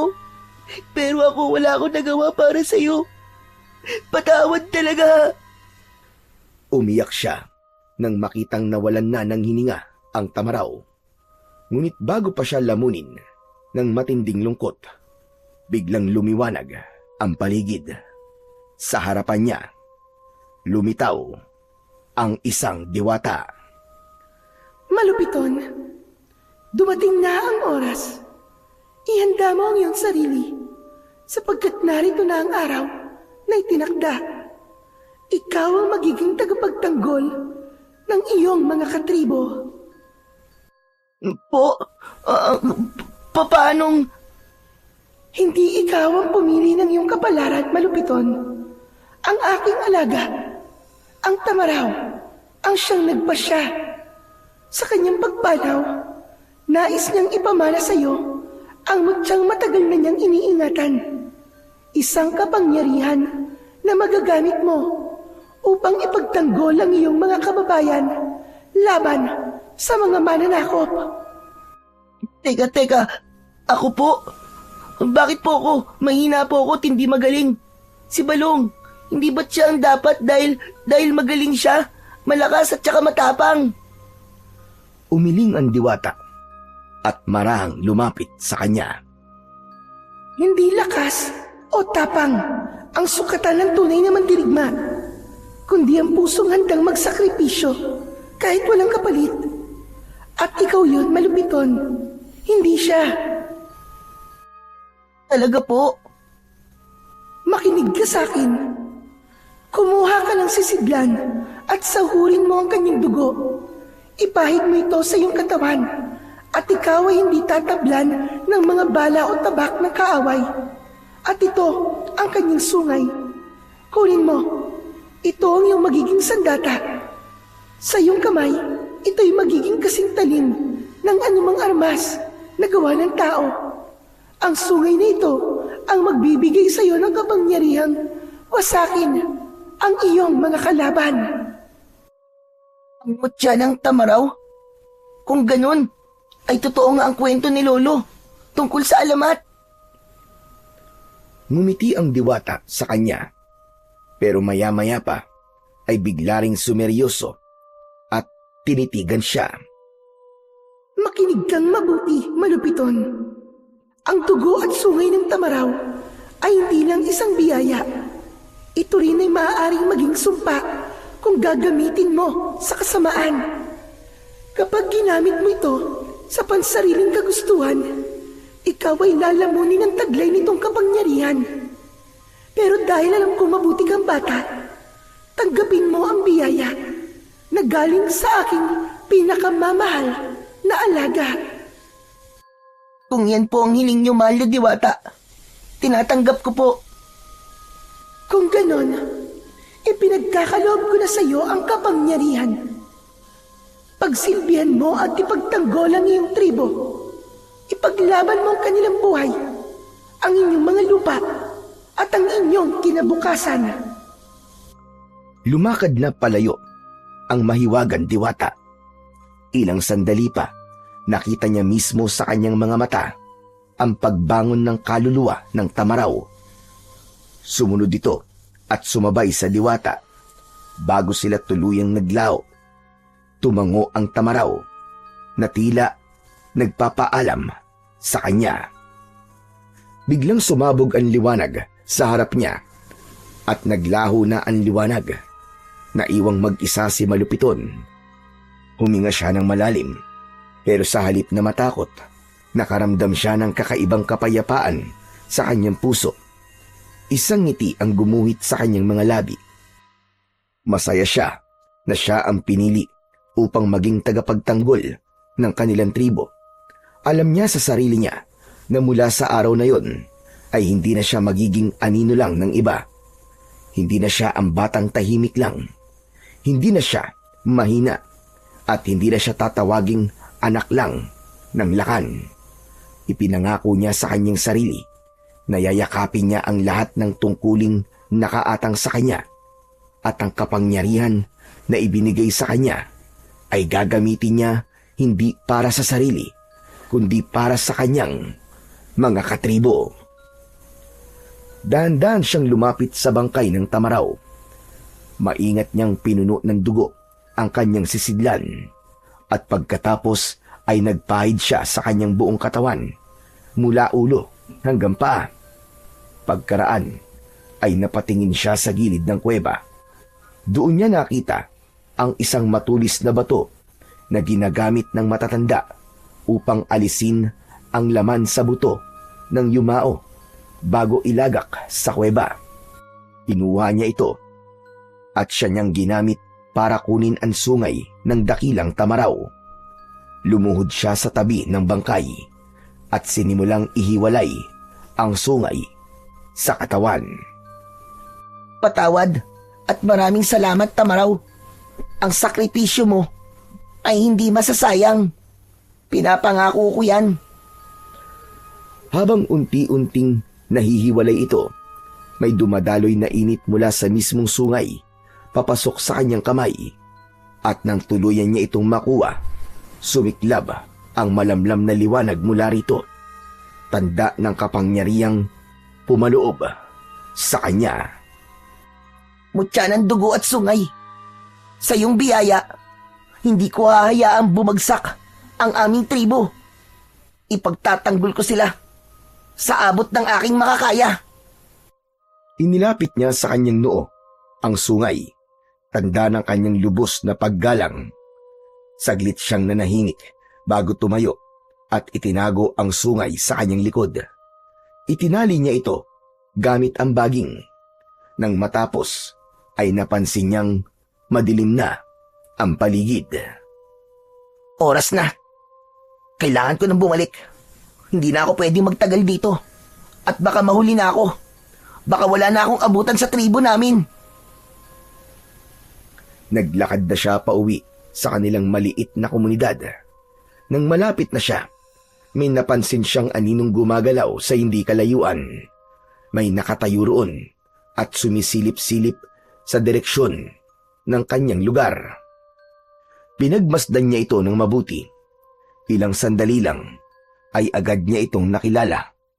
Mabilis niya itong nilapitan at tinapik sa balikat. Balong!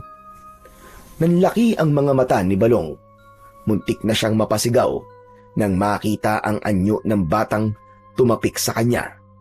Agad namang tinakpan ni Malupiton ang bibig ng kanyang kaibigan. Balong, huwag ka matakot. Ako to, si Malupiton. Ikaw? Teka, ano nangyari sa'yo? Bakit ganyan ang itsura mo? Ipinagkaloob sa akin ng diwata ang mutya ng dugo at sungay ng tamaraw. Ano ka mo? Ano bang kalokohan yan, Malupiton? Maniwala ka sa akin, Balong. Hindi ako nagbibiro. Tara na, kalabanin na natin sila. Saglit na natahimik si Balong. Ibinaba nito ang tingin, saka ngumisi ng bahagya. Sandali lang. Bakit nga pala ako nakikipag-usap sa'yo? Hindi na pala tayo magkaibigan. Kanya-kanya na tayo, di ba? Medyo tumaas ang kilay ni Malupiton, ngunit hindi na niya hinayaan na humaba pa ang usapan. Nilambing niya na kagad ito at bagyang hinawakan sa balikat. Nagsalita siya ng may sinseridad. Alam ko, at handa akong tanggapin ang lahat ng galit mo. Pero ngayon, kailangan nating magkaisa. Kailangan nating kalimutan ang tampuhan natin, Balong. Kung hindi tayo magtutulungan, hindi natin maililigtas ang ating mga kasama. Kailangan nating maging magkakampi sa laban na to. Tumitig si Balong sa kanya. Ilang sandali pa'y bigla na lamang nitong niyakap si Malupiton ng maigpit. Patawad, Malupiton. Alam ko namang mali ako eh. Patawarin mo ako, kaibigan, ha. Pinairal ko ang kayabangan ko at saka inggit. Pasensya ka na talaga. Pinisil ni Malupiton ang balikat ng kaibigan. Wala yun, Balong. Hindi tayo magkaaway. Simula ngayon, magkasangga na tayo dahil alam kong iisa lang ang gusto natin. Ang mailigtas, ang tribo natin. Oo, ililigtas natin sila. Panahon na para gamitin natin ang mga natutunan natin sa ating pagsasanay. Ano? Tara na? Tara! Naglakad na silang dalawa, papalapit sa kanilang nayon. Habang papalapit sila, napansin nila ang kakaibang tanawin. Ang mga dayo ay tila abala at may pinaghahandaang pagtitipon. Sa gitna ay may mga nagsisigawan at nagtatawa ng mga lalaki. May mga nag-iinuman at may mga nagluluto sa malalaking kawali na parabang may piyesta. Nagmasid pa ang dalawa. Tignan mo! Nakatabi na lang doon ang mga sandata nila. Oo nga. Mabuti pa. Yun ang una nating kunin. Tsak, na mahihina sila kung wala silang sandata. Madali lang to. Ako nang bahala. Madali lang para sa akin yan. Sanay ako dyan. Sigurado ka? Kaya mo? Bawal magkamali ah. Yakang-yaka ko. Pagkatapos nun, ano pala ang plano? Ako ang makikipaglaban. Ako ang haharap sa kanila. Ano? Ikaw? Ako nga. At ikaw ang bahala sa mga armas. Kunin mo at itago.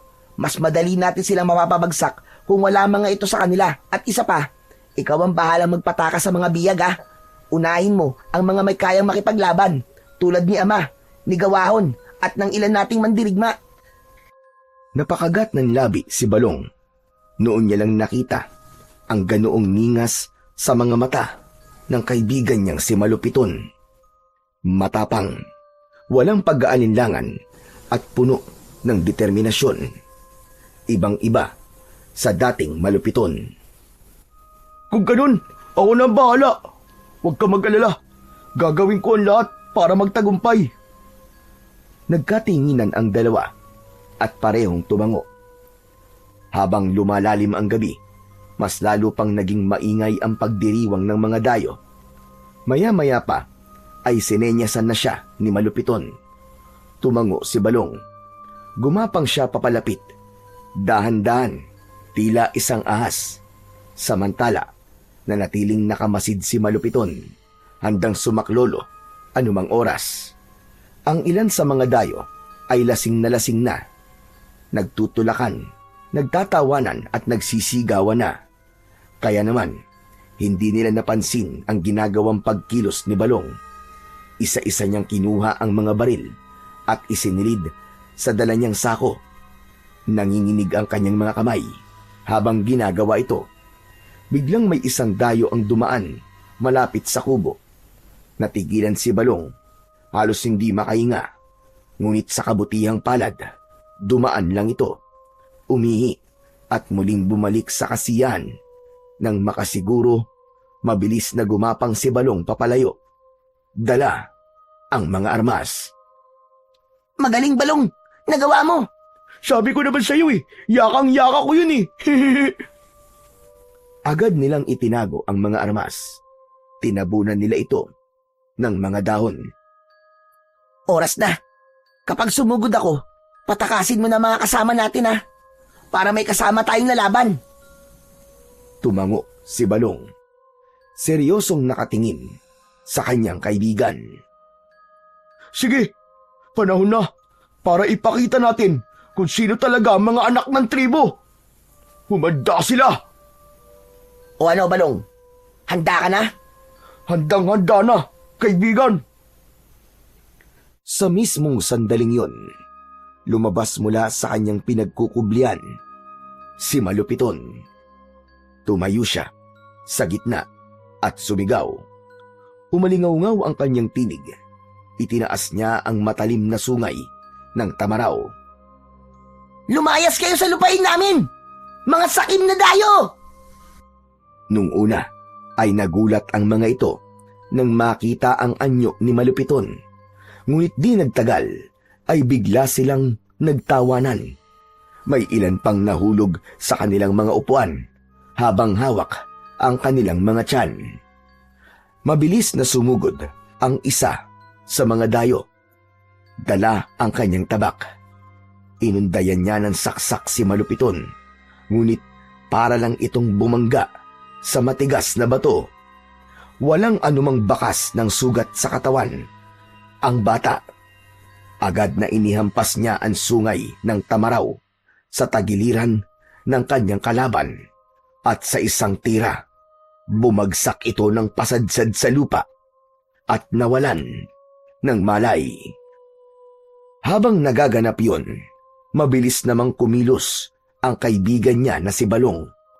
Pumuslit siya sa kulungan kung saan nakatali si Lakan, si Gawawon at ang ilan pang mandirigma sa kanilang tribo.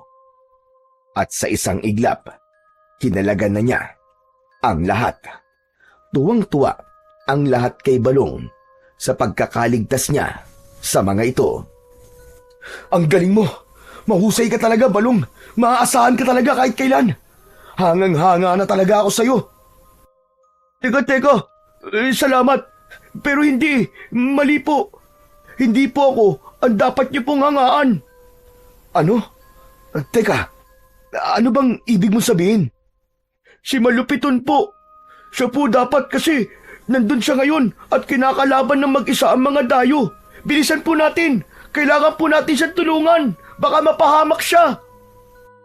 Pagkatapos nun, napangiti si Gawawon kahit puno ng sugat ang kanyang katawan dahil sa pambubugbog sa kanya ng kanilang mga kalaban. Samantala, ay nagulat naman ang Lakan nang marinig ang sinabi ni Balong. Hindi siya makapaniwala na nagawa ng kanyang anak ang humarap sa mga kalaban. Teka, tama ba narinig ko? Paanong nangyari yun? Saan kinuha ng anak ko ang kanyang tapang? Mamaya na lang po tayo magkwentuhan. Baka pumapano na ang kaibigan ko eh. Tara na po, bilisan natin. Sige, tama ka, Balong. Tara na. Hindi pwedeng wala tayong gawin. Mga mandirigma, kunin ang ating mga armas. Lalaban tayo para sa ating tribo! Agad na kumalat ang mga mandirigma at namulot ng kanilang mga sandata. Ang bawat isa ay may kanya-kanya ng tangan ng mga pana, sibat at itak at punong-puno ng determinasyon at tapang upang ipagtanggol ang bawat isa. Samantala, tuloy-tuloy lang ang laban ni Malupiton. Mabilis ang kanyang mga galaw. Sa bawat tira ng mga kalaban, mabilis niya itong naiiwasan. Parang isang mailap na tamaraw. Mahirap nilang mahuli. Mahirap masukol. Ngunit sa kabila ng kanyang kakaibang lakas at bilis, ang lahat ng kalabang napapatumba niya ay hindi niya pinapatay. Sagrado ang buhay ng bawat nilalang para sa akin. Hindi ko kayang pumatay ng kaaway.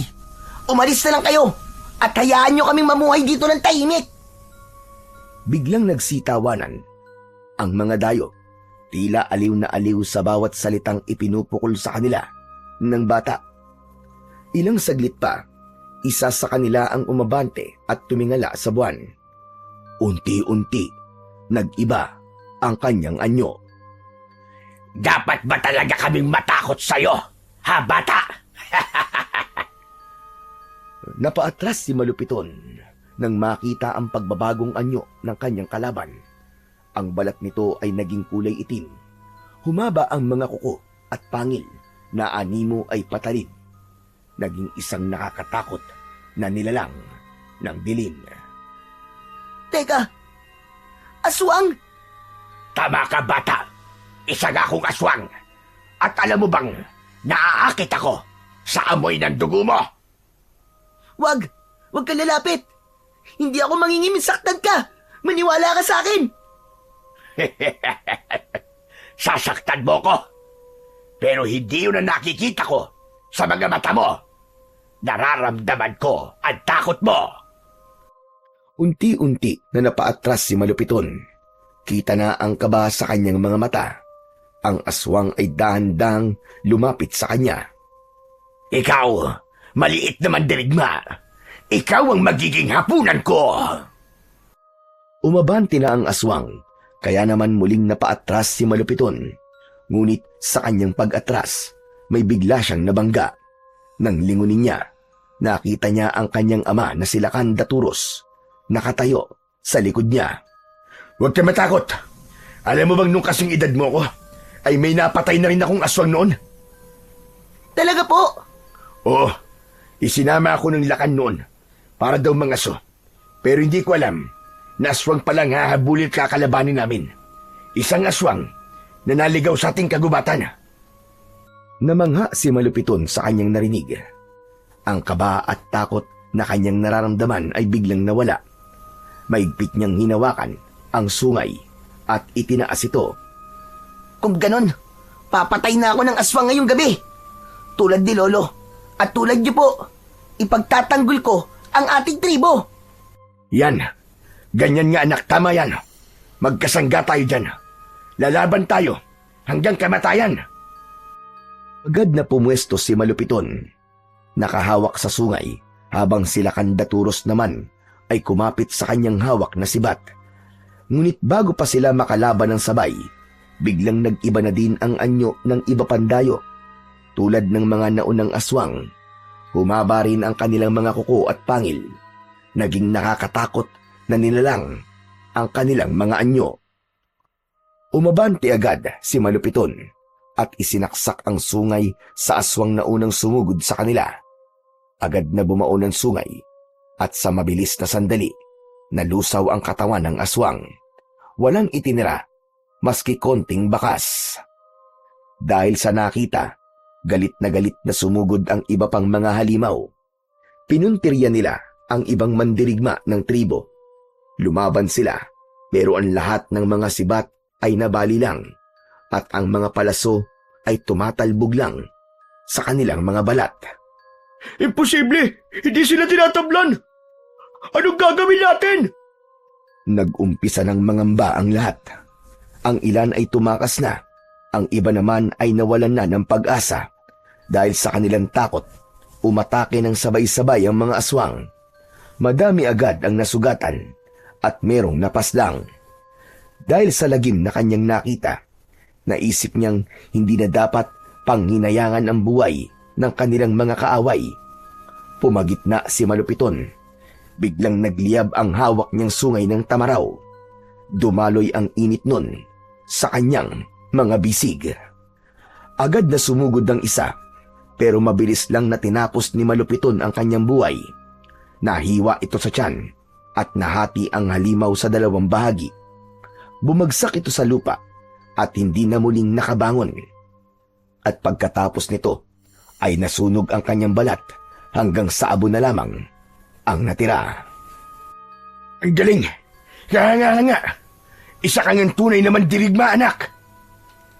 Tama! Isa kang ang anak ng lakan. Ang lupit mo, bata! Kaibigan ko yata yan! Muling lumaban ang bata at habang tumatagal, mas lalo pang nagiging mabangis ang kanyang mga paggalaw. Ang kanyang mga mata ay tila nag-aapoy na sa galit.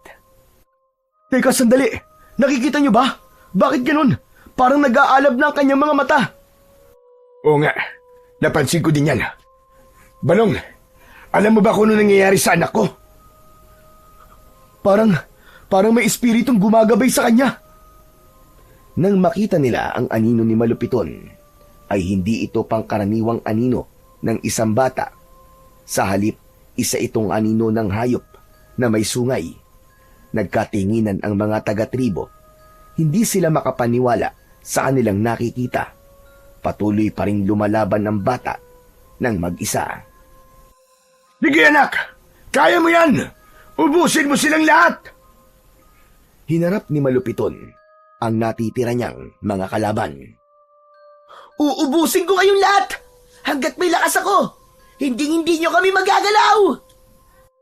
Biglang nagliwanag ang sungay. Ang lahat ng mga aswang ay nasilaw sa taglay nitong liwanag. Halos hindi nila maidilat ang kanilang mga mata. Kaya naman, naging mabilis ang kilos ng bata. Sinaksak niya ang mga kalaban gamit ang kanyang sandata. Nagsibagsakan ang lahat at nasunog ang mga katawan at tinangay ng hangin ang kanilang mga abo. Nang matapos ang laban, ay bigla siyang nawalan ng malay. Agad na nilapitan ni Lakan ang kanyang anak. Pero kahit panay ang yugyug nito at pagsigaw, hindi nagising ang bata. Dinala nila ito sa bahay at tinignan ng isang balian.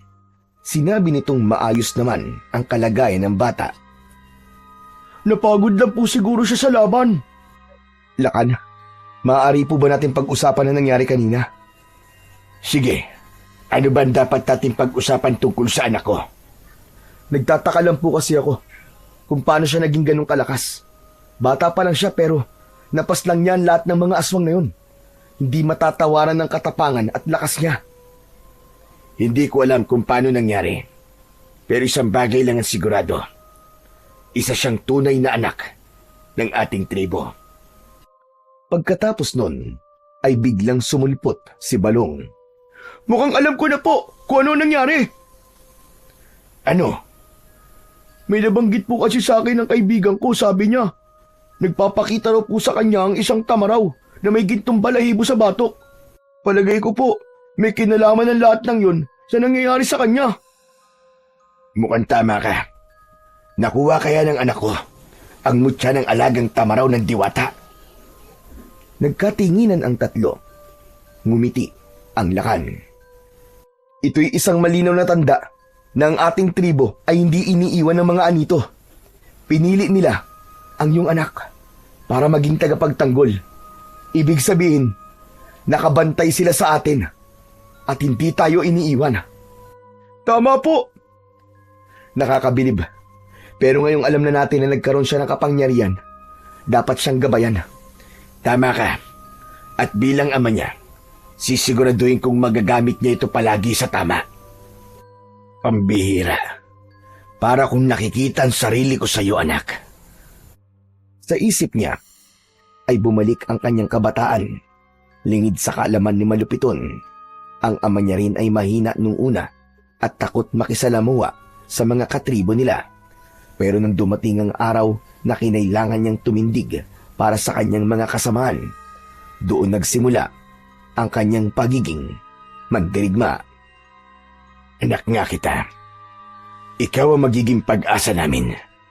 Ikaw ang karapat-dapat na maging susunod na Lakan. Kinabukasan, siya ang unang nagising. Hindi pa rin nagigising si Malupiton. Ilang sandali pa, dumating na rin si Gawaon at Balong para siya ay bisitahin. Pinisil ng ama ang kanyang kamay at doon unti-unting nagmulat ng mata ang bata. At ang una niyang nasilayan ay ang muka ng kanyang ama. Salamat, anak. At gising ka na. Ayos! Gising ka na, kaibigan. Pinag-alala mo kami ah. Akala ko iiwan mo na kami. Hindi ah. Bakit ko naman kayo iiwan? Ako pa ba? Natahimik silang tatlo sandali. Tapos, sabay-sabay silang ngumiti sa isa't isa. Lumipas ang ilang araw, ang tribo ay muling bumangon mula sa pinsalang iniwan ng mga dayong aswang. Nalibing na rin nila ng maayos ang mga bangkay ng mga nasawing kasamaan. At ang mga nasirang bahay ay pinagtulungan nilang muling maitayo. At habang muling nabubuo ang kanilang pamayanan, mas lalong tumibay ang ugnayan ng bawat isa. Si Malupito naman ay araw-araw na sinasanay ng kanyang ama at ng matatanda sa tribo. Hindi lamang sa pakikipaglaban, kundi pati sa kaalaman tungkol sa pamumuno sa kanilang tribo. Dahil sa wakas, nakita na nila ang potensyal niya bilang magiging susunod na Lakan.